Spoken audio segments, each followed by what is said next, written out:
A paz de Jesus, o amor de Maria. Então hoje nós vamos começar a fazer a nossa catequese São Pio X, um formato um pouco diferente, já que nós não podemos mais nos reunir como antes. E para que não fique parado o nosso estudo, vamos fazer um modelo diferente aqui no computador. Espero que vocês gostem e consigam acompanhar bem. Como nós vimos os primeiros 3 mandamentos da lei de Deus, que se refere ao amor a Deus sobre todas as coisas, não tomar o nome de Deus em vão e guardar os domingos e festas de guarda, são os mandamentos que se referem a Deus e que são aquele mandamento, amar a Deus sobre todas as coisas. O segundo mandamento, que é amar ao próximo como a si mesmo, está descrito nos outros 7 mandamentos. E hoje nós estamos vendo o 5º mandamento, que vai falar sobre não matarás. O 5º mandamento da lei de Deus. Então, uma citação do apóstolo João, na sua primeira epístola, capítulo 3, versículo 12. Não façamos como Caim, que era do maligno, e matou o seu irmão. E por que o matou? Porque as suas obras eram más, e a de seu irmão eram justas. Então, o princípio que governa esse mandamento da lei de Deus, não matar, nós devemos buscar lá no Gênesis, quando Deus criou Adão e Eva. Se nós notarmos a natureza, todos os seres vivos, eles se reproduzem de modo natural, por questão biológica, se multiplicam através da fêmea e do macho. Enquanto que o ser humano não teve essa geração só biológica. Como nós vemos no relato do Gênesis, foi Deus quem soprou o espírito de vida em Adão e Eva, e eles receberam uma alma imortal.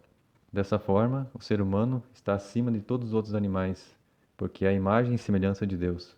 Quando Deus cria a alma humana, ele interfere diretamente sobre a natureza.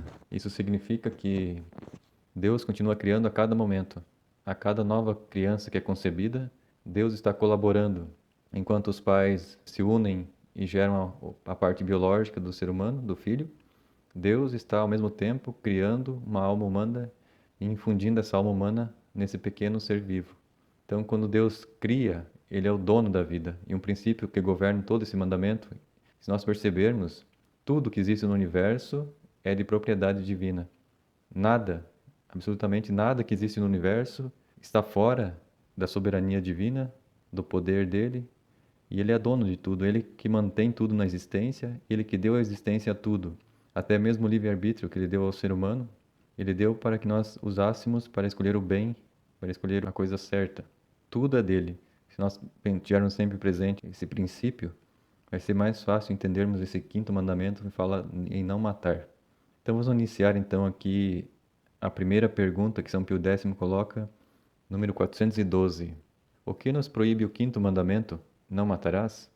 O 5º mandamento, não matarás, proíbe dar a morte ao próximo, nele bater ou feri-lo, ou causar qualquer outro dano no seu corpo, por nós ou por meio de outrem. Proíbe também ofendê-lo com palavras injuriosas e desejar-lhe o mal. Neste mandamento, Deus proíbe até mesmo ao homem dar a morte a si mesmo, ou o suicídio. Então, como vemos nesse 5º mandamento, ele vai muito além do que a morte, né, de matar, tirar a vida de alguma pessoa. Tá naquele princípio que Jesus falou, que todo sentimento, quem se encoleriza com o seu irmão, quem odeia, quem se irrita com ele, já é réu de culpa, porque desejou a morte dele no coração. Então agora, vamos buscar algumas citações na Sagrada Escritura que se refere a esse 5º mandamento de não matar. Primeira citação aqui, livro do Gênesis, capítulo 9, versículos 5 a 6. Diz assim: Pedirei contas do sangue de cada um de vós.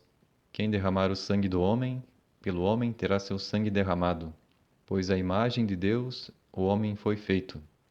Então, como nós podemos perceber, aqui o sangue não pertence ao ser humano, no sentido mais profundo e primeiro. Ele pertence a Deus. Cada criatura pertence ao Criador.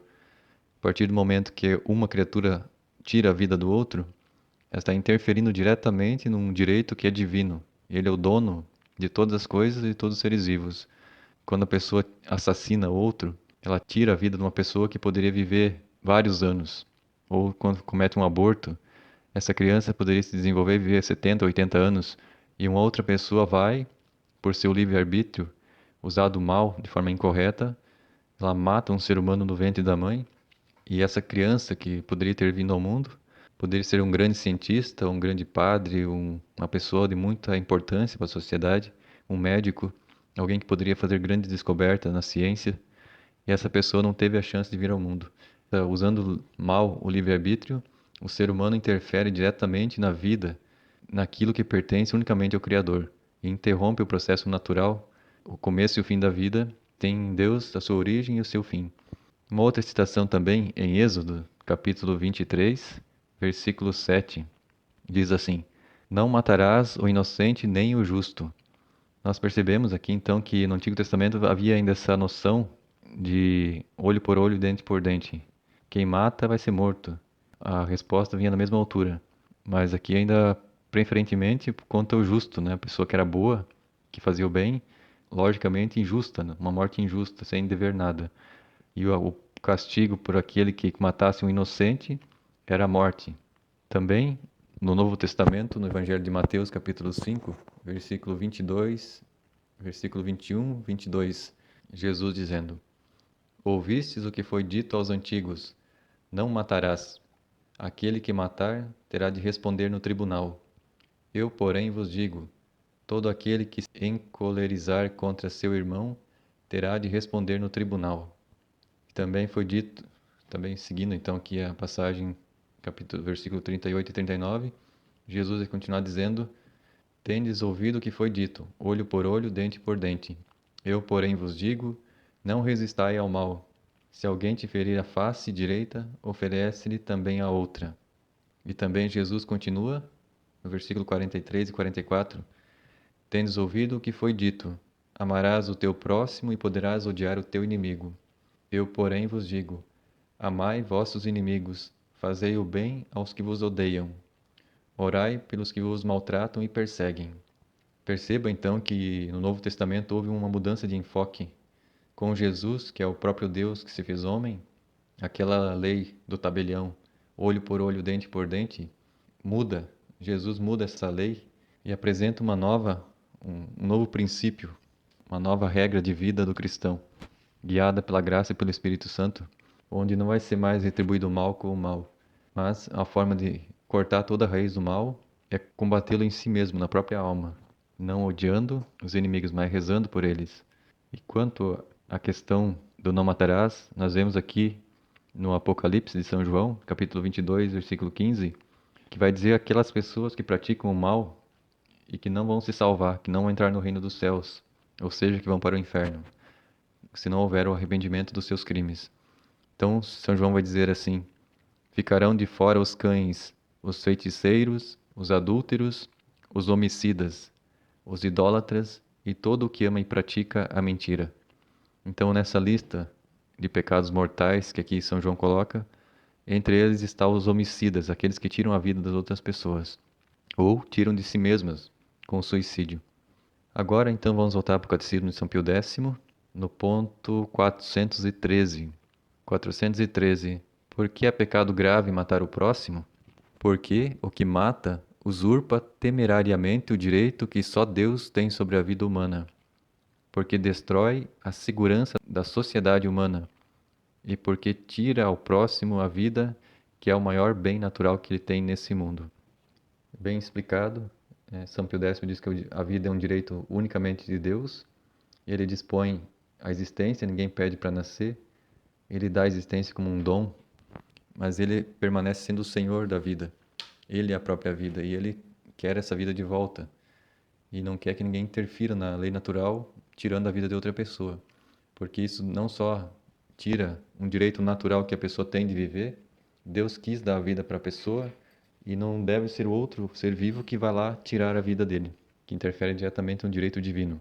E além disso, a violência na sociedade, os assassinatos e homicídios, põem uma grande questão de segurança, de insegurança na sociedade, onde o medo toma conta, as pessoas se protegem, tem que criar cercas, muros, a própria existência das forças militares, do exército, das armas, as prisões, tudo isso em função da violência, do medo das pessoas que praticam o mal e que podem tirar a vida da outra pessoa inocente.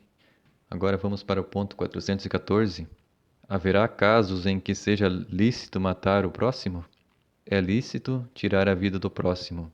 Quando? Durante o combate em guerra justa, quando se executa por ordem da autoridade suprema a condenação à morte em castigo de algum crime, e finalmente quando se trata de necessária e legítima defesa da vida, no momento de uma agressão injusta. Então, nesse ponto aqui, São Pio X está falando que a doutrina católica permite, em alguns casos, o homicídio, que na verdade não seria bem um homicídio, seria uma forma de legítima defesa. Se nós olharmos na questão individual, a legítima defesa, ela é legítima quando a pessoa tem o dever de zelar pela própria existência como um dom de Deus. Se um assassino se aproxima de você com uma arma, você podendo se proteger, se defender, é um pecado você não defender a tua própria vida. E a reação que você vai ter diante dessa ameaça tem que ser correspondente ao grau de ameaça atingido contra você. Se alguém vem com uma arma apontada para você e o seu risco de vida é grande, você pode, em legítima defesa, reagir da mesma forma, na mesma altura, até matando o agressor. Principalmente quando você é um pai de família, você tem o dever de proteger a sua esposa, seus filhos, seus pais. Se alguém entra em sua casa com ameaça de cometer um crime, de lesar a sua família, poder tirar a vida da sua família, cometer estupros e outros tipos de violência e torturas, é um dever do pai de família agir com violência em legítima defesa, pela defesa daqueles pelos quais estão sob sua tutela.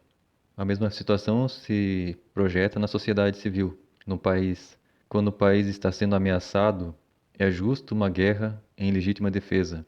Quando a nação está sendo cercada, quando está sendo ameaçado por uma outra potência exterior, é legítimo que o país reaja em guerra e possa cometer muitos homicídios até pela proteção da sociedade civil, desse organismo, que em maior escala é como se fosse um corpo. E a pessoa reage diante do invasor da mesma forma como uma pessoa, num caso particular, reage diante do agressor. Dessa forma, de forma egoísta, a sua própria vida. Você está protegendo a vida daqueles que pertencem à tua família, à sociedade civil e ao país, sendo que a invasão estrangeira pode levar a muitas mortes, escravidão e outros tipos de mal. E vão dever do Estado e do Exército proteger a nação contra os invasores. São João Paulo II, no seu catecismo, traz algumas considerações sobre o que seria uma guerra justa. Tem vários pontos que precisam ser levados em conta quando uma nação entra em guerra.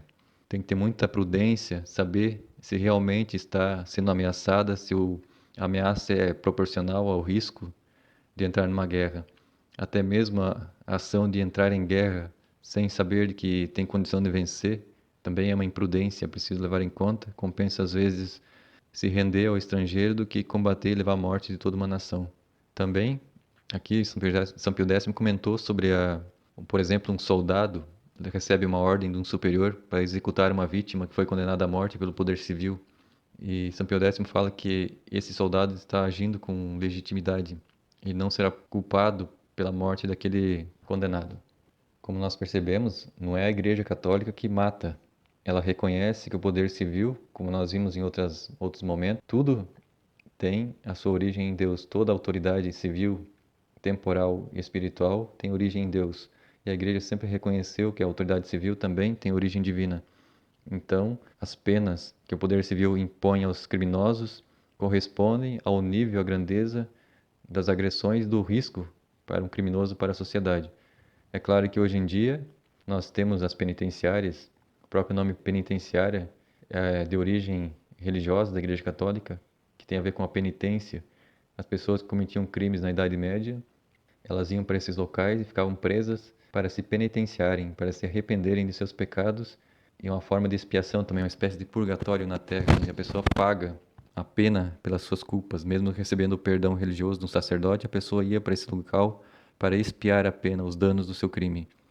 E hoje a sociedade moderna está organizada de tal forma que não é legítimo um Estado criar leis de pena de morte para executar uma pessoa que está em prisão e que não tem risco nenhum de cometer um crime.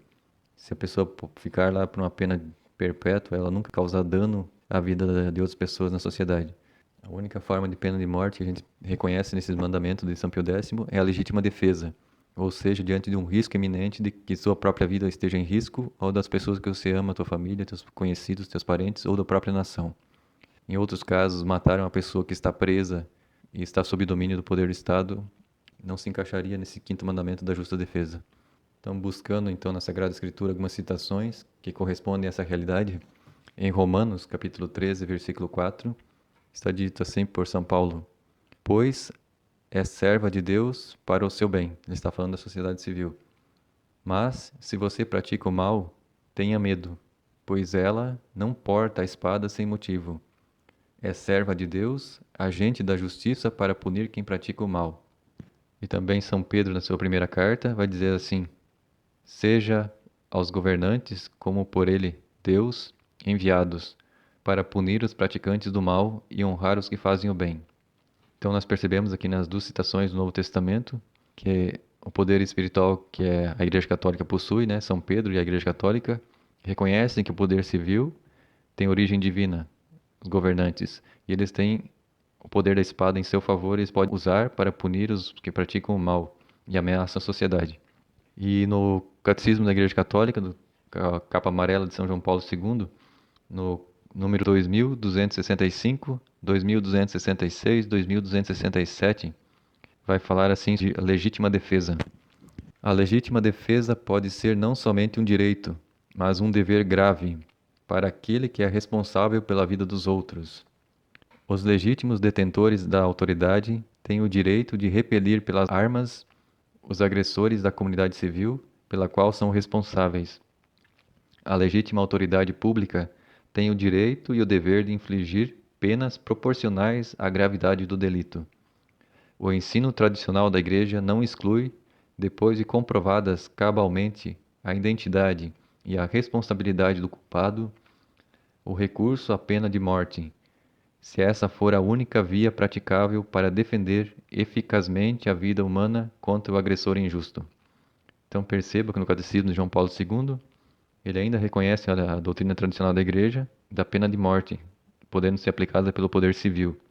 Entretanto, que é bom observar que ele vai falar que se essa for a única via praticável, se não houver mais nenhum meio que possa ser usada para parar esse agressor. No caso, hoje, com as penitenciárias e a pena de perpétua de prisão, é praticamente impraticável, então, pena de morte. A pena de morte praticamente acontece quando nós vemos em confrontos, então, policiais para defender a sociedade civil acabam assassinando criminosos e dessa forma é uma espécie de pena de morte, mas é só em combate, não como uma lei de execução depois de julgado os réus e condenados. Agora no número 415, no quinto mandamento Deus proíbe também causar dano espiritual ao próximo? Sim, no quinto mandamento Deus proíbe também causar danos à vida espiritual do próximo, como o escândalo. Então agora nós vamos dar um passo além da parte material da vida biológica e vamos para a questão espiritual. Então São Pio X vai falar que o escândalo também é uma forma de morte e fere o quinto mandamento não matar. O que é o escândalo? O escândalo é toda palavra, ação ou omissão que seja ocasião para os outros de cometerem pecados.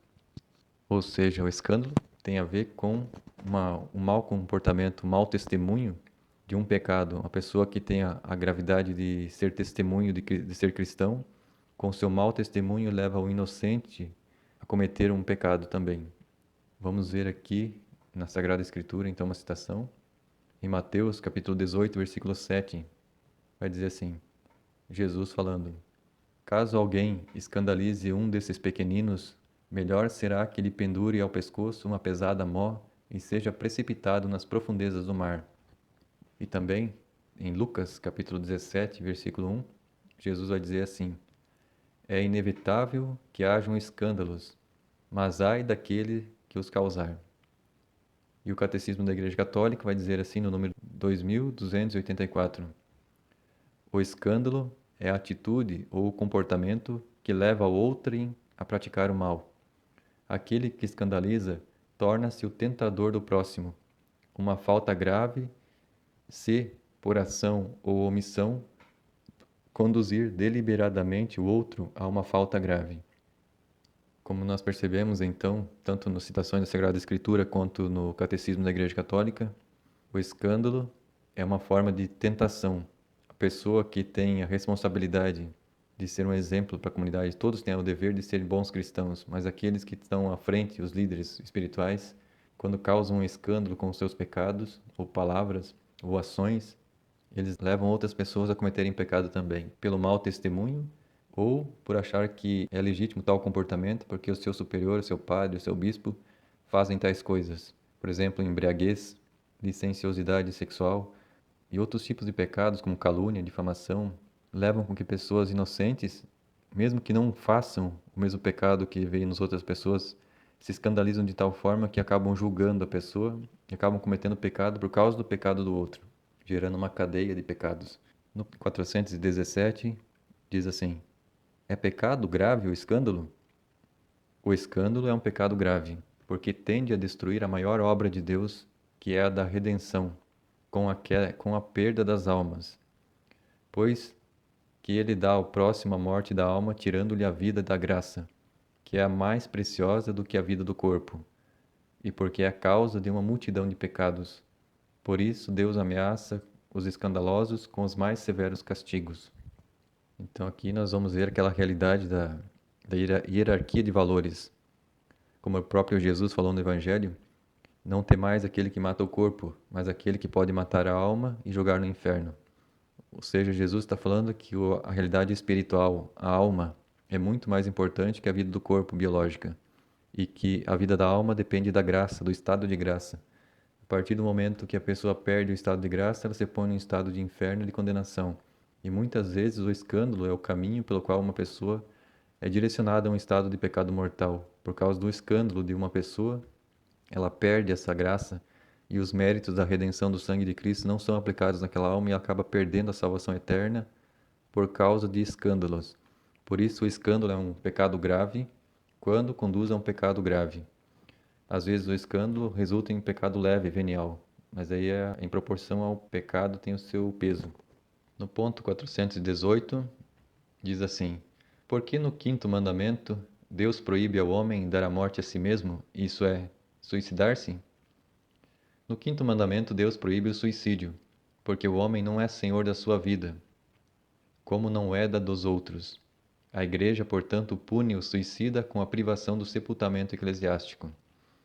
A realidade do suicídio, então, como nós percebemos aqui, São Pio X fala que aquilo que a gente já vem comentando desde o começo, que a vida é um dom de Deus e Ele é o dono da vida.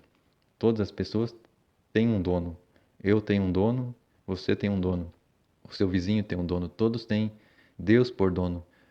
Nós não somos dono da vida dos nossos filhos, nossos pais. Em primeira instância, todos pertencem a Deus. E quando a pessoa comete um suicídio, ela está tirando um direito que é divino, aquilo que pertence somente a Deus. E como é um pecado grave, o ato do suicídio, porque a pessoa renuncia a um dom que pertence a Deus, veio de Deus, e a pessoa atira livremente, por livre-arbítrio, por escolha. E esse é um pecado grave. Entretanto, há algumas condições que amenizam a gravidade de um pecado num suicídio. Depende de fatores psicológicos e sofrimentos e outros tipos de questões que influenciam a levar uma pessoa a cometer o suicídio. Até mesmo por interferências diabólicas e forças espirituais dos anjos caídos que podem induzir a pessoa a cometer uma atitude tão desesperada como essa, tirando a própria vida. E o Catecismo da Igreja Católica vai falar assim sobre o suicídio, no número 2280. Cada um é responsável por sua vida diante de Deus, que lhe deu e que dela é sempre o único Senhor. Nós somos administradores e não os proprietários da vida que Deus nos confiou. Também no número 2282 vai dizer assim, com relação ao suicídio e a gravidade da responsabilidade da culpa de cada um. Diz assim: distúrbios psíquicos graves, a angústia ou o medo grave da provação, do sofrimento ou da tortura podem diminuir a responsabilidade do suicida. Não se deve desesperar da salvação das pessoas que se mataram. Deus pode, por caminhos que só Ele conhece, dar-lhe ocasião de arrependimento salutar. Ou seja, o catecismo está dizendo que o pecado do suicídio em si é um pecado grave, é pernicioso, mas as causas que levaram a tal pessoa a cometer tal ato podem ser amenizadas de culpa, o grau de culpa da pessoa pode ser menor do que se pensa. Só Deus pode julgar, então, qual foi a causa, os motivos que levaram uma pessoa a tirar a própria vida. E essa pessoa, mesmo cometendo um suicídio, pode alcançar a salvação. Como é o caso na história de São João Maria Vianney, em que uma mulher foi até ele, achando que seu marido tivesse condenado por ter cometido suicídio. E João Maria Vianney olhou para ela e disse: ele está no purgatório, ele se salvou. Então, mesmo porque não se sabia se a pessoa estaria no purgatório ou no inferno. Entretanto, a partir de testemunhos de santos e pessoas que nós vemos na história da igreja, que nem todos os suicidas se condenam. Uma boa parte deles vão para o céu, vão para o purgatório e depois para o céu. Então, o pecado do suicídio é grave, muito grave, mas nem por isso nós podemos afirmar que uma pessoa se condenou. Por isso é sempre bom rezar e oferecer muitas orações e sacrifícios por pessoas que suicidaram, para que eles alcancem a misericórdia de Deus e possam entrar na glória também. Agora, no ponto 419, vai falar de outra realidade. É proibido no quinto mandamento também o duelo? Sim, no quinto mandamento é também proibido o duelo, porque o duelo participa da malícia do suicídio e do homicídio, e fica excomungado todo aquele que voluntariamente nele toma parte, ainda que seja como um mero espectador. Nós vemos então a gravidade desses duelos. Hoje em dia talvez não se vê tanto mais isso, mas antigamente a honra das pessoas eram decididas no duelo. E eles se expunham então à violência de um agredir o outro, se machucarem e mesmo acabar tirando a própria vida da outra pessoa. Nesses duelos, ou a pessoa se expõe a ser suicida, né? Põe em risco a própria vida e a vida da outra pessoa. Então a igreja condena totalmente as atitudes de duelo e a pessoa que participa do duelo, duelando, ou mesmo a pessoa que vai lá para assistir como mero espectador, também está excomungado da Igreja Católica. É um pecado gravíssimo, que está como que legitimando uma atitude de homicídio, de suicídio. Se nós formos levar mais a sério ainda essa questão, nós vemos esses TV a cabo, essas lutas de MMA, boxe, em que a pessoa se expõe a agredir a pessoa com socos e pontapés, também é uma forma de agressão, de duelo. E é um pecado gravíssimo assistir esse tipo de luta que põe a vida das outras pessoas em risco. Algumas até acabam ficando lesionadas, outras acabam tendo problemas mentais, lesões no cérebro, outras podem até morrer em lutas. E um católico não deve assistir esse tipo de espetáculo. No ponto 420, é também proibido o duelo quando é excluído o perigo de morte? Sim, é também proibido esse duelo, não só porque não podemos matar, mas nem mesmo ferir voluntariamente a nós mesmos ou a outra pessoa. Então, duelo de nenhum tipo, nem com risco de morte, nem com o risco de lesão. Ponto 421. A defesa da honra pode justificar o duelo? Não, porque é falso que no duelo se repare a ofensa, e porque não se pode reparar a honra com uma ação injusta, irracional e bárbara, tal qual o duelo. Esse é geralmente um dos motivos maiores que levam então as pessoas a se duelarem, por ser ferido na honra. Antigamente era mais nesse sentido que as pessoas duelavam para proteger, reparar uma ofensa contra a honra recebida. E a igreja nem nesses casos permite, porque uma ofensa não é reparada dessa forma, com uma ação injusta de lesão, de violência, de homicídio ou de lesão. 422. Que nos ordena o quinto mandamento?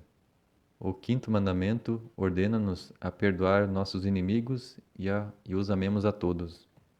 Nós vemos então nesse ponto, nessa pergunta, o que Jesus já havia comentado no Evangelho. Nós devemos perdoar nossos inimigos e os amar, independente de se são bons ou maus, se nos causam mal, dano ou não, se somos injustiçados ou não. Devemos amar todos e rezar por todos. Amem os seus inimigos e rezem por aqueles que vos perseguem, disse Jesus. No ponto 423, que deve fazer quem prejudicou o próximo na vida do corpo ou na alma? Quem prejudicou o próximo não basta que se confesse, mas deve também reparar o mal que fez, compensando o próximo pelos danos que lhe causou, retratando os erros que lhe ensinou e dando-lhe bom exemplo. Uma vez prejudicando o próximo, tanto no corpo como na alma, com escândalo, ou agressão física ou tentativa de homicídio, ou mesmo o ódio, a ira e outros tipos de calúnias, todas essas questões que levam à morte espiritual da pessoa ou do corpo, uma vez que a pessoa cometeu, é necessário que a pessoa tente reparar esse dano, esse mal que ela cometeu. Ou se retrata dos erros que a pessoa divulgou por palavras, no caso do mau testemunho, de pessoas que ensinam doutrinas erradas, heresias, como sacerdotes e bispos que escandalizam os fiéis, que os conduzem a viver de forma errada contra os mandamentos da lei de Deus. É um dever, então, reparar esse dano, ensinando de forma correta o que a doutrina da igreja ensina, o que Deus quer que seja ensinado. E dando exemplo, claro, né? Vivendo também aquilo que se diz. Um exemplo que se fala muito hoje é de casos, por exemplo, em que sacerdotes já não veem mais a prática de masturbação como um pecado grave. Estão com a mente tão obcecada por psicologias e filosofias relativistas que acham que a prática da masturbação é uma forma de alívio, algo natural que o ser humano deve praticar e não deve ter pudor, nem pudor, nem se sentir culpado porque é uma coisa natural. Esse é um dos escândalos que podemos colocar aqui junto nesse quinto mandamento de não matar, porque leva uma pessoa que foi procurar um sacerdote para se confessar de um pecado mortal, que é a masturbação, e em vez do padre aconselhar e ajudar a pessoa a superar esse vício, esse pecado, esse mal, ele vai lá e legitima e incentiva ao jovem, à pessoa a continuar praticando esse ato. É um caso que se enquadra nesse ponto de reparação. É o mal de escândalo que precisa e pode ser reparado. É preciso que a pessoa se arrependa do que fez, retrate os seus erros, fale o que é o verdadeiro ensinamento da igreja e, pelo exemplo, também seja um exemplo de castidade e de pureza. Então, agora nós acabamos o quinto mandamento da lei de Deus, não matar. Como nós vemos no conjunto, a vida é um dom de Deus e tudo pertence a Ele. Ninguém tem o direito de matar outra pessoa, tirar a vida, porque cada alma é criada diretamente por Deus. Desde o tempo de Adão até hoje, cada criança que nasce está recebendo uma alma diretamente de Deus, no momento da concepção em que os pais se unem. Então, matar a pessoa, agredi-la fisicamente, ou por palavras, ou por escândalos, mau testemunho, levando a outra pessoa a pecar, participando de duelos, esportes violentos, incentivando as pessoas a se agredirem, assistindo. Todos esses casos são questões de pecado grave contra o quinto mandamento de não matar. Qualquer coisa, se eu esqueci de falar algum detalhe, ou se alguém ficou em dúvida sobre alguma das questões do catecismo, escreva nos comentários abaixo do vídeo sua pergunta, o seu comentário, na medida possível que eu possa responder. Eu vou procurar a resposta e vou esclarecer. Se eu não souber, eu pesquiso. Obrigado a todos. Deus abençoe. Salve Cristo Rei. Louvado seja nosso Senhor Jesus Cristo, para sempre seja louvado. E sua mãe Maria Santíssima com seu esposo São José.